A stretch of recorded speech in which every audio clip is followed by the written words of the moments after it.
السلام علیکم ورحمۃ اللہ وبرکاتہ۔ پروگرام گفتگو کے ساتھ سلطان بن تاج حاضر ہے۔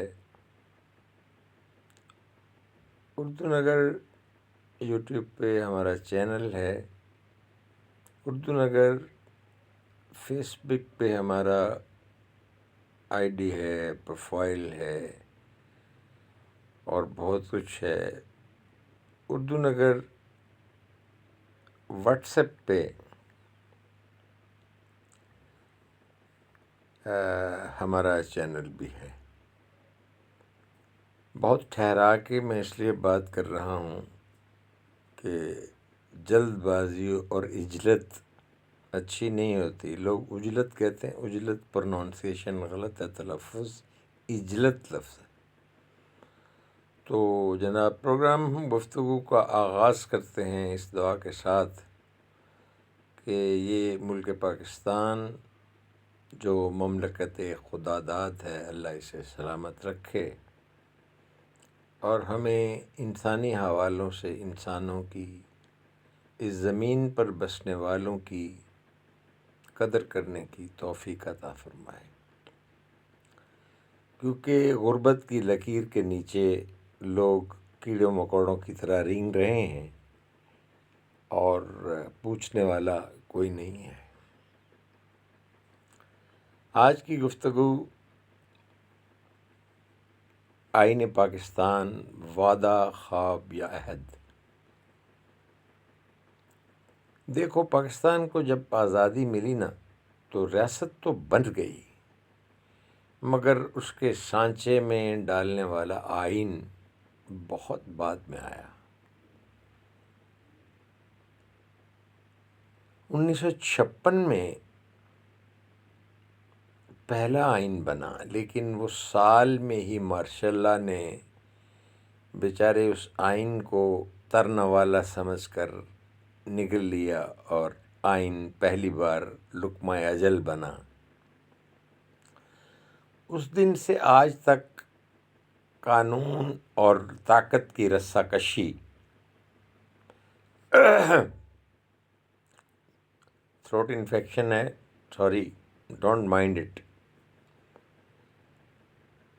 تو میں عرض کر رہا تھا کہ 1956 کے اس دل سوز دل خراش واقعہ کے بعد آج تک قانون اور طاقت کی رسہ کشی ختم نہیں ہوئی۔ پھر آیا ایوب خان کا صدارتی نظام، جمہوریت کے نام پر آمرانہ مرکزیت۔ جمہوریت کے نام پر آمرانہ مرکزیت کے حوالے سے لوگوں نے دیکھا کہ اقتدار کے ایوانوں میں آئین موجود ہے، مگر عوام کی گلیوں میں اس کی سانس بند تھی۔ 1973 میں پہلی بار ایک متفقہ آئین بنا اور یہ دور تھا بھٹو کا۔ سب نے وعدہ کیا کہ اب یہ کتاب مقدس ہوگی اور اسے کوئی ہاتھ نہیں لگائے گا، لیکن وقت نے دکھایا کہ وعدے کتابوں سے زیادہ کمزور ہوتے ہیں۔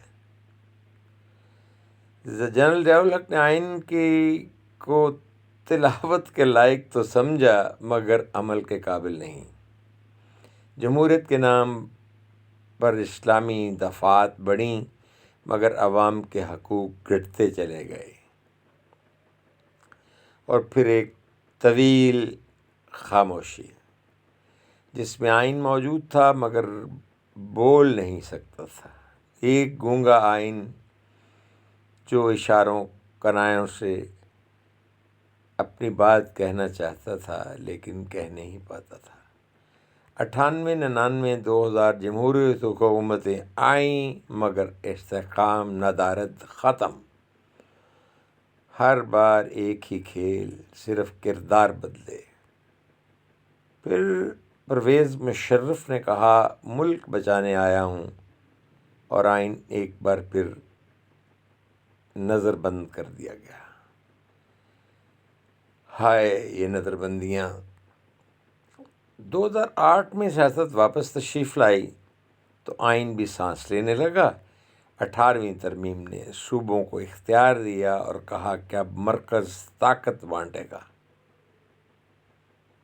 لیکن طاقت کی فطرت بانٹنے کی نہیں، رکھنے کی ہوتی ہے۔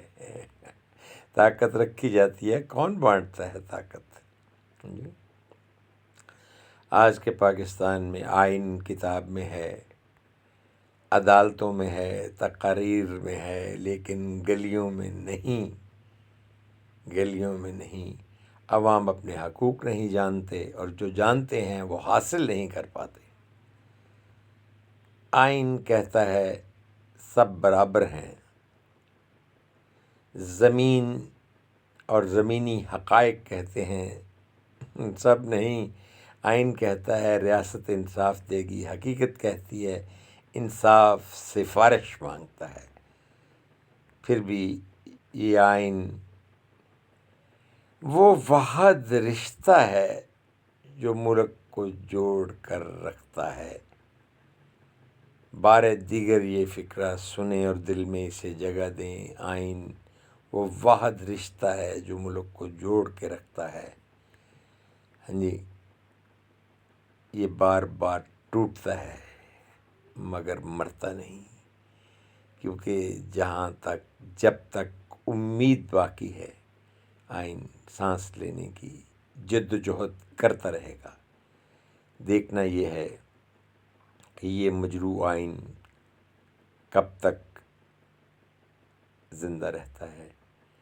اور اس میں کچھ مزاحمتی بات کر کے میں اجازت چاہوں گا۔ لحم انسان کے بدکار سوداگرو، خون ابنائے آدم کے بیوپاریو، اب ہماری تمہاری کھلی جنگ ہے۔ اپنے محلوں میں تم محو عشرت رہے، ہم تڑپتے رہے خاک پر بے کفن۔ تم نے برسوں پیا ہے ہمارا لہو، تم نے نوچے ہیں صدیوں ہمارے بدن، اب ہماری تمہاری کھلی جنگ ہے۔ ہم ہیں ایذا طلب، ہم کو ایذائیں دو، لے کے خنجر ہمارے جگر کاٹ دو۔ رک سکے گی نہ اپنی یہ پرواز سن، شوق سے ہم عقابوں کے پر کاٹ دو، اب ہماری تمہاری کھلی جنگ ہے۔ لیکن یہ جنگ جو ہے یہ سڑکوں پہ آ کے نہیں لڑی جاتی۔ راز کی بات یہ ہے کہ جب تک فکری تبدیلی نہ آئے قوم میں زندہ نہیں ہوتی، اور فکری تبدیلی کے لیے جو ان کا خواندگی کی شرح ہے وہ بڑھنی چاہیے۔ علم سے جاگرتی اور روشنی اور ضیاء بکھرتی ہے، راستے نکھرتے ہیں اور منزلیں قریب آتی ہیں۔ گفتگو پروگرام کے ساتھ میں ہوں، اور جب تک رب چاہے گا میں رہوں گا۔ سلطان بن تاج، اردو نگر سے اجازت چاہتا ہوں۔ اللہ حافظ و ناصر۔ سلامت رہیے گا۔ پاکستان کے لیے، پاکستان کے عوام کے لیے، پاکستان کے دفاع کے لیے، پاکستان کی بقا کے لیے۔ اللہ حافظ۔